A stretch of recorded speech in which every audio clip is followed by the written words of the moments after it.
Well, hello, stargazers. So I was giving it some thought this morning, thinking about Donald Trump and the enablers that surround him, using him as a human shield for their shenanigans. So, I mean, because basically, he is the front man for the band. So he's pulling all the support, but he's also taking all the blame. And the reality is, he's got the brain of a 9-year-old, right? So somebody else is calling these shots and giving him marching orders. He just signs things. So, and of course, Elon Musk has come up huge in the news with all his insanity. And it occurred to me that I don't think I've ever actually looked at Elon's chart. I'm not sure that I'm not sure that I've seen. Well, I don't know. Anyway, I haven't actually looked at Elon's chart, so I decided to pull up Elon's chart to see what's going on. Oh, honey. Oh, honey. I'm going to try and keep this quick. But boy, when I tell you this is juicy, this is so juicy. So, the first thing to understand about Elon Musk that's pretty notable about his chart is he is Sirius, the fixed star Sirius, rising on the chart. He's got 13 Cancer rising with Mercury at 14 Cancer right there on the ascendant. So, that Cancer rising, see, and I thought he might be Cancer rising when I looked at the picture because his eyes are so wide set and he's got that big, wide, toady face.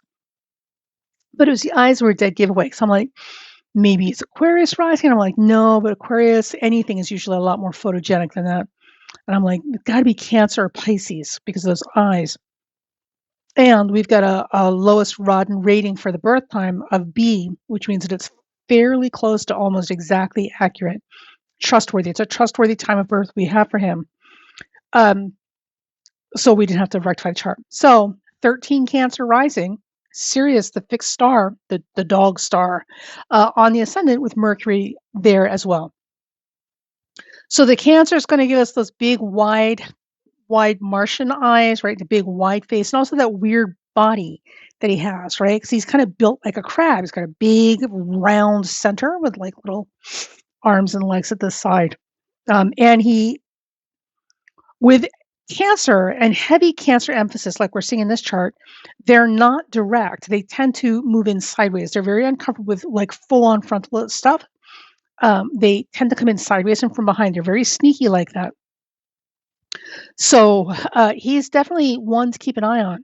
And I mean that with all sincerity. And I'm sure people in DC that are around him know that. But yeah, he's not one. He's not one you can take your eyes off of for a second because he's constantly shifting around in the sides, in the background, behind the curtain sort of stuff, you know. Okay, anyway, so there's that. Now, with Mercury on the ascendant like this, also too, that's going to give him that very mercurial, young sort of energy, which we see because he literally carries himself and dresses himself and has a sense of humor like an adolescent boy, right? Like he's literally still 14 in a 50-some-year-old body, right? Oh yeah, no, that's attractive.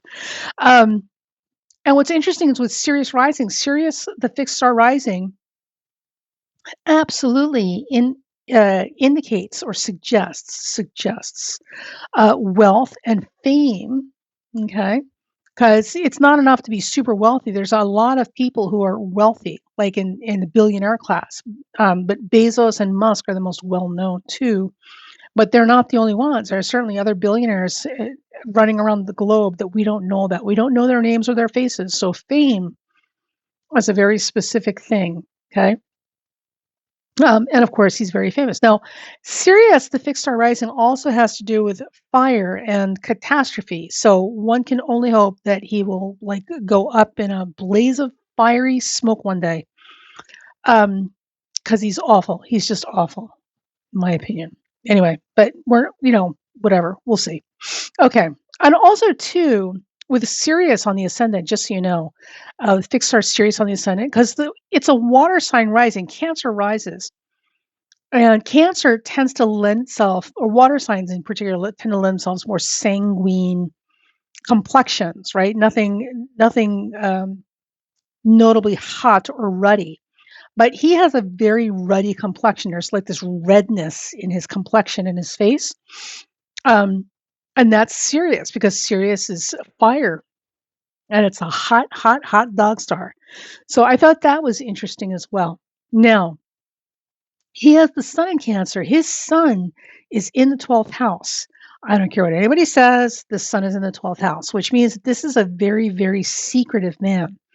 And again, Cancer is already very sneaky to begin with. They're not full on frontal direct people. They're always coming in sideways, zigzagging towards their target, traveling behind the curtains with a knife in hand. They're already like that as a Cancer, and with that 12th house emphasis with the sun there, he is absolutely all sorts of behind the scenes, trying to be all cloak and dagger about stuff. And what's interesting is given some other things in his chart, we're going to get into in a second. I would not be surprised if this man in his little wee brain, well, maybe not so wee, but definitely in his little demented brain, actually saw himself as a comic book villain, right? The super mastermind villain. And that's what he is aspiring to be. And that should concern us all, but that's a whole other conversation. Okay, so as we move through his chart, some other things that came out that were very prominent and notable. So the first thing that jumps out is he's got Jupiter and Scorpio retrograde, conjunct fifth house, and he has Mars and Aquarius in the eighth house. Now, for those of you who are, and I'm sorry, it's like a car accident. Like once you see it, you can't look away, right? So there's a lot you cannot tell looking at a chart. You can't tell if people are gay. You can't tell if they're into S&M. Sorry, folks. um, you can't tell if they're pedophiles. There's a whole like you can't tell if they're furries. There's a whole lot of stuff you cannot tell by looking at an astrology chart. I mean, there are some pieces of information you can get, which I'm not going to tell you how to do, but it can be done. And I'm not telling you because it's not reliable. So I don't want you to run around painting, all sorts of people with these aspects with the same brush. But what I can tell you is with this particular combination, Jupiter retrograde in Scorpio in that fifth house, Mars in Aquarius in the eighth, and a 12th house sun, and he's got a moon Saturn square. This whole panoply, this combination of things, lends itself to some really curious speculation about what this man does of an adult nature, or at least one adult in the room, in his private time. So this is above and beyond the call of the freak a leak in the sheets. There's some weird stuff here, and I wouldn't be surprised if him being nicknamed Speedy Gonzalez was, not an issue, and if not that, certainly because he doesn't like getting his hands dirty. He's like Trump, like that. They're both germaphobes, but Elon does not like getting his hands dirty. He's got this thing about like touching things. I bet you. I don't know him personally, so I can't verify that, but I'll bet you he's got a thing about textures and touching and stuff getting on his hands. So he, like I can't imagine what he's like as a partner if you're a heterosexual woman. That's a whole other conversation. Anyway, so also too, there is the possibility that he doesn't like a lot of physical contact. So he doesn't like a lot of like hugging and kissing and smooching and being physically close. Like he needs space between you and him. Oh my God, there's some stuff here. And the other thing too, and I'm not going to get into how or why, but I'm going to leave you with this. Based on what I'm looking at here, I swear to God, I would love to see what's on his hard drive that he doesn't show anybody. That man's got some stuff. Like, how was it rule number 32 or something about porn on the internet? Like, if it exists, there's porn for it on the internet. Yeah, I'm sure he takes that and just goes way out into space with that. Like, there's some seriously yikes stuff hiding on his hard drive. I would bet you good money. Okay, so there's that. All right. And don't give me this business about he's neurodivergent or he's autistic or blah, blah, blah, blah, blah. Speaking on behalf of everybody in the neurodivergent community and the autistic community that I know and people that I don't, that's no excuse for who he is and what he does. And who he is and what he does is far beyond that. This is all kinds of weirdness that is unsavory and specific to him. Speedy. Anyway, sorry. Okay, so so there's that, right? Now, the other thing I want to point out here that's very important. I mean, there are a number of things that are very important. Is that with all this Cancer in his chart and Jupiter in Scorpio, right? So he's all about power. If you're wondering what gets him off in life, it's power. He loves having power over other people. That's his thing. That's the thing that greases his wheel. So this could suggest some Marquis de Sade, BDSM type of activity, but ultimately this goes much deeper than that. This is all psychological sadism. This is somebody who really genuinely gets off on having power over other people, control and power, but power specifically. Um, and that's a little scary. That's a little scary because with the moon in Virgo scoring Saturn, he's not the warmest, most empathic person on the planet. With Mars in Aquarius in the eighth house, he kind of sees himself as a robot. I'm above having feelings, um, and rather, I'm sure enjoys imagining himself as a cold, logical, analytical robot with no feelings. This is not a good combination with somebody who enjoys having power over other people. I'm just saying. So there's some deviance here. There's some really twisted stuff going on in here. Mm, mm, mm, mm, mm. Anyway, so there's that. Um, with the moon Saturn, with the moon in Virgo squaring Saturn, he's mean. He's mean in his cheek because the moon is in the second house. So again, it's another Donald Trump. Um, but where Donald will give lavishly and write checks he cannot afford to cash, he will literally he loves spending money that's not his or that he doesn't have. Um, Elon, with this moon Saturn square and that moon in that second house in Virgo, like he knows exactly how much money he has at all times, and he hates spending it on anybody except himself or his toys, right? Loves toys and gadgets. But other than that, he's just mean. And the other thing is that Moon Saturn square like this in signs of Virgo and Gemini, what you also typically find is someone who really does not want, if he is heterosexual, does not like his partners being heavy or what he considers fat. So they're very controlling about their weight and their appearance and mean about it, right? So these are the kind of guys um, that, and we've heard of these guys, right? That literally will stay on top of their women to be so skinny that the women end up with eating disorders or anorexia or develop them after as a result of being involved with them. Um, so it's always, no matter how skinny they are, no matter how many ribs you can count, no matter how much of a bucket those hip bones make, there's still like 1 ounce of fat and they're freaking out like, this is not good. And what's interesting, and I'm not saying this is him, but I am saying with these guys that I have known on and off through life, clearly they've never dated me, but I know women that they have dated. I've heard these stories. With these kinds of guys, typically, and this is interesting, right? What typically happens when you find a man who is obsessed with his women being skinny, right? Don't you dare get fat. They often 9 out of 10 times, I would put money on this. 9 out of 10 times, you will discover that they are deeply closeted with their homoerotic impulses. They're terrified of their own homoerotic desires. And they're in such conflict with it that they won't even acknowledge it. So, for whatever reason, this translates into these women being required to be practically like Auschwitz victims, right? Like literally counting ribs and playing them like a xylophone. I think, I could be wrong, but I think that some of this may be because when you keep a woman small like that and underfed, she doesn't really adequately express or develop secondary sex characteristics for a female body. Because if you're skinny enough, you're not going to have breasts. How can you if there's no body fat on you, right? If you're skinny enough, you're not really going to have hips because how could you? You've got no body fat on you. There's no padding to make hips and thighs.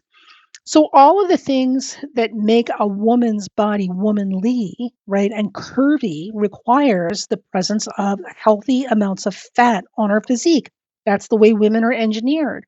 And if you take enough of that away, what you have is not just a skeleton, but you also have the framework of somebody who could easily pass for like a pre-adolescent child, right? Runway models are a classic example. They're very beautiful in the face, but from the neck down, they're basically their job in life or as their career is to be a clothes hanger for fashion. They should not be attracting attention to their body for their body's attributes. I mean, at most, maybe their legs, because they want them super tall. So they're towering over people walking down the runway, but separate from the legs, no hips, no chest, no curves, because they're there to show off the clothes, not draw attention to their bodies. And as a result, they're all built like 9-year-old boys, right? So, well, or 11-year-old girls.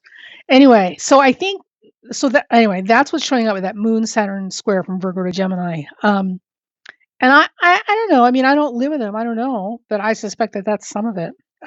That maybe at play. Only his women will know. How anybody could sleep with that man is beyond me. Anyway, God, it looks like a damn toad. And I just want to finish up real quick, just doing a quick glance at the chart, right?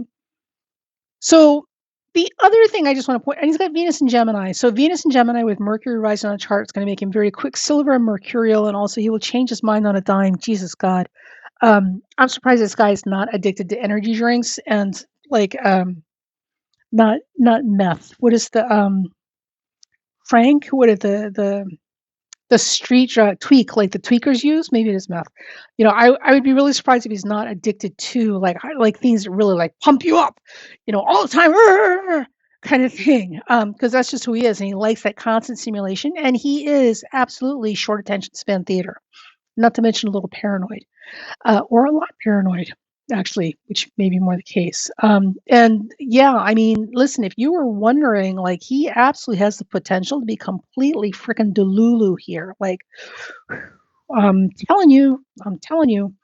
Now, and the thing that I found interesting about this Sun, Mercury, Cancer, Sirius rising on the chart, Cancer rising, and Jupiter retrograde in Scorpio is this.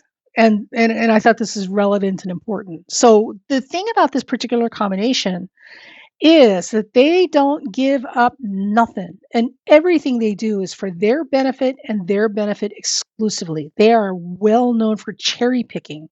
And I'm not going to say that they're thieves, but I am going to say that this particular combination with the Sun, Mercury, and Cancer in Cancer with Cancer rising, Jupiter retrograde in Scorpio, Mars in the 8th house in Aquarius, Moon Saturn square. Selfishness is not even a strong enough word to describe the personality we're dealing with here. So he is always, I mean, and you thought Trump was bad. He's always going to put himself first. He's always going to cherry pick, and he's going to take what he wants first and squirrel it away and hide it. Remember, he does everything sideways, backwards, and from behind the curtain. So you'll never see him sneaking around like taking stuff for himself. And everything he does is always for his benefit exclusively and first. So he'll tell you whatever you want to hear and he'll throw you some crumbs. But at the end of the day, everything that he does and everything that you do on his behalf or around him, he's doing because it's for his benefit, because he isn't going to let go of anything, nothing. Cancer Scorpio combinations like this, they don't let go of nothing once they get their hands on it. So you got to watch that. Anything he gets involved in, it's got to be a problem because he will like latch onto it, and that's it with a death grip. And also to remember, like this guy's all about power. He gets off. He literally gets a weird psychosexual excitement over having just power over people. right? And it's not like he goes home and like, holds a mirror up in front of himself and, thinks about all the things that he's done all day, that's shown flexed his little power muscle over people who had no choice in the matter. But it's a different that kind of sadism is a different kind of pleasure. It's a different kind of pleasure, and he's got that in spades. Yikes! I'm almost sorry I looked at this chart. I really am, because I thought Donald was bad, but he's got nothing on Elon. Okay, so now this leads me to what is the connection between Donald and Elon, other than them both being racist, elitist, garbage human beings? Because Lord knows, I mean, let's face facts. There's a whole lot of people in the world that are elitist, racist, garbage human beings, but they're not all loving each other like these two. These two are like peanut butter and jelly. But of course, they both have huge egos. So the question is, how long could this possibly last? This has been the question ever since these two like came together in the universe. We've all been speculating. So, and then of course, it's like, well, what's holding them together? Here's where it gets interesting. So again, Elon and Donald have some similarities in that they both have some huge honking issues with women. They don't like them. They don't trust them. They really are stuck on stupid with a lot of arrested development stuff going on with age, right? They're terrified of age and old women, right? So with Donald, because he's got a Venus Saturn conjunction in Cancer, he's got a real issue with women who are matronly, right? Because Donald's got all kinds of issues with his mom, right? So he has issues with them, and he's also terrified of them. Like there's stuff going on in there. With Elon, it's a stuck on stupid where he's one of these guys that, like, remember that senator, was it Roy Moore from Alabama, that literally was barred from, they literally won't let him in a local mall because he chases teenagers and they all know it, right? Yeah, he's one of those. So Elon is like Tucker Carlson. He's got a huge fixation on young girls. That Moon Saturn square, right? That whole before you develop the womanly curves, right, that make you undeniably female in body. That's the age group he's fixated on. So in that sense, they're both alike. And again, like Elon doesn't like women either. He doesn't like women. He's just mean.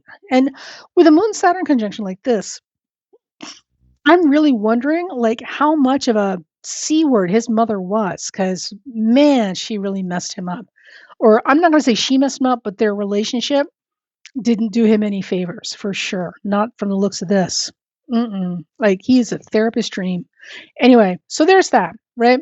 Now, so we're like, okay, well, that's not really enough here. What else is going on? Well, Chuchi Pie. Donald and Elon have a Sun Mercury conjunction. It is Elon's Sun with Donald's Mercury. Remember, if Donald is Virgo rising, like I think he is, Mercury rules his chart, which makes Mercury strongly important in his natal chart, in Donald's natal chart, and also anything connecting to it has more power, which means that Elon's Sun and Donald's chart ruler within a couple of degrees of each other, because one's at 5, the other's at 8 Cancer, means that these two feel a connection to each other. They're sympathetic to each other, because that Sun with a chart ruler, the Sun, Elon, illuminates or lights up the things that Donald sees himself as. Okay, and this is more than gassing him up, which Elon's very good at doing, but this is a genuine um, Elon being Elon and seeing the world the way Elon does. Everything that is just innately and inherently Elon, because that is his Sun, conjuncting Donald's Mercury, which is I'm saying his chart ruler. Elon lights up or illuminates, right? Brings to life this image of who Donald thinks that he should be. Now, remember, Donald has his Mercury squaring his natal Neptune, right? And it's out of his second house. So this is the signature of fraud and deceit, right? So Elon's Sun, as connecting to that particular Mercury Neptune square in Donald's chart, is not a good one. And the reason is Donald won't be able to see Elon coming. Literally, the Elon is in a he's in a sweet position for somebody who's already a sneaky bastard, and a manipulator, like literally talking about pulling the wool over somebody's eyes. Elon has the ability to convince Donald with very little effort that the sky outside is blue, green, pink. Giraffes are, you know, two-legged animals that swim in the ocean, and your toupee looks totally natural. So, and no, I'm not sleeping with Melania. Um, Elon has a lot of power over Donald because Elon sits in a huge blind spot of Donald's, right? On top of like feeding this big ego thing about identity that Donald is operating with, right? Oh my God. This is probably the one time I'm ever going to say I really wish that Donald were Leo rising, not Virgo rising, because if he were Leo rising, the sun would be the chart ruler for Donald, but he's not. He's Virgo rising. Mercury's his chart ruler. And also, too, by the way, if you guys ever meet people who have planets that connect to your chart ruler, typically that relationship is significant and in very, very big ways. And it may not make sense. You may not see how immediately, but you'll feel it. There's a connection there. Okay. And that's what these two have going on, right? Peanut butter and jelly. Okay. So there's that. Now, also, too, Elon has his Venus conjuncting Donald's Uranus. Now, we know that Donald's Uranus is conjuncting his Sun North Node in Gemini, and it's part of a full moon in his chart. Donald's crazy. Like, we've had this conversation before, and if we haven't, let me just give you the memo. He's crazy. Okay, so he's a fantastic used car salesman, but he's erratic and he is unreliable and he's short attention span theater. And he is constantly looking to stir the pot. Like, this is all he wants to do in life, is stir the pot and make trouble for other people, be in other people's business just to see what kind of mess he can make. Oh my God. And constant about face. It's like literally, it's like dealing with it's like dealing with a crackhead, right? So Elon's Venus is on that Uranus as part of that full moon configuration in Donald's chart. So Donald loves himself some Elon because that Venus there with the sun, Uranus, North Node, the moon, as part of this full moon configuration, again, that sense of connection and brotherhood, right? Because Gemini is the sign of siblings. So Donald would feel with Elon a sense of kinship or brotherhood that he does not feel with other people, and in a very, very deep way. And also, too, that Venus Uranus conjunction between their charts, there is a little bit of, fanboy, fangirl, homoerotic stuff going on. And so for those of you who are absolutely locked into like strict binary, like straight gay, like that, and bisexual, that's it. Like, and you can't have attractions to people unless you're one of those things, right? So just skip this next couple of seconds. But for those of you who get it, you know that you can have attractions to people um, that are not necessarily sexual, but are certainly as close to romantic as you're going to get, even though they're not your gender of choice when it comes to partners, adult partners.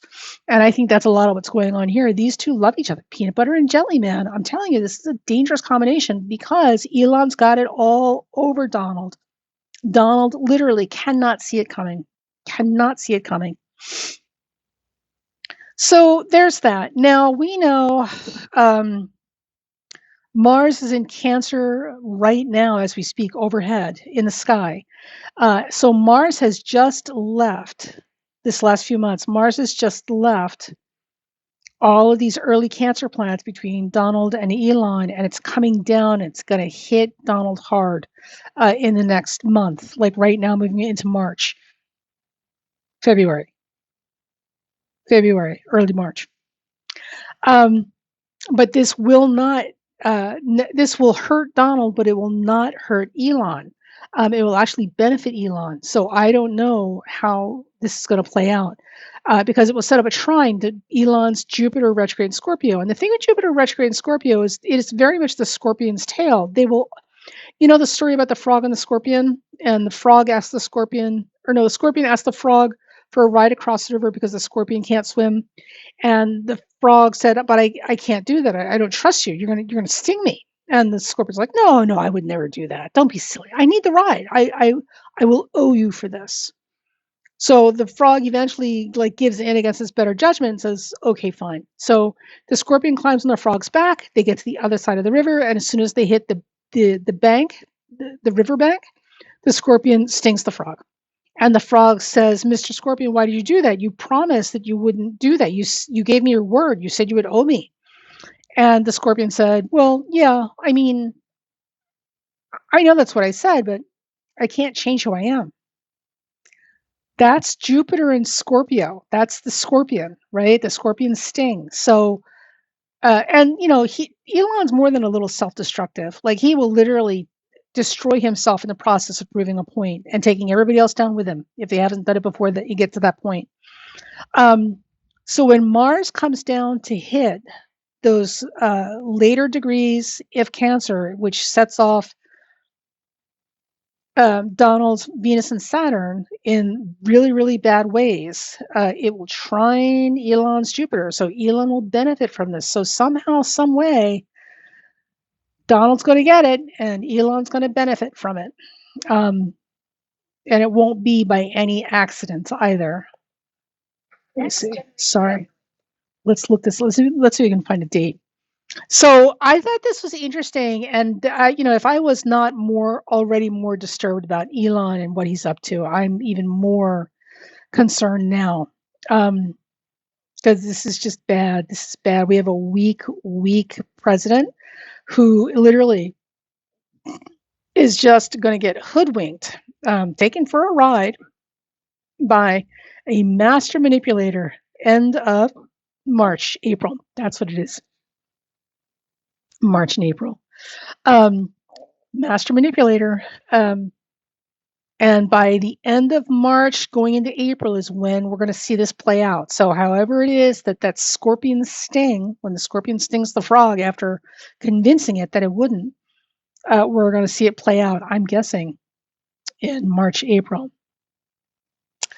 So there's that. So all of this is to say, like, if you haven't gotten on the horn with your Congress, or like, just you've got to pay attention, folks. This is not a joke. This is not a warning. You're not helpless, but we're rapidly heading there. And the most important thing is that Donald is not the real threat here. Okay, I mean, Donald's a freaking imbecile, and the people around him are the problem because they're using him as a human shield to take the heat for all the nonsense they've got him doing.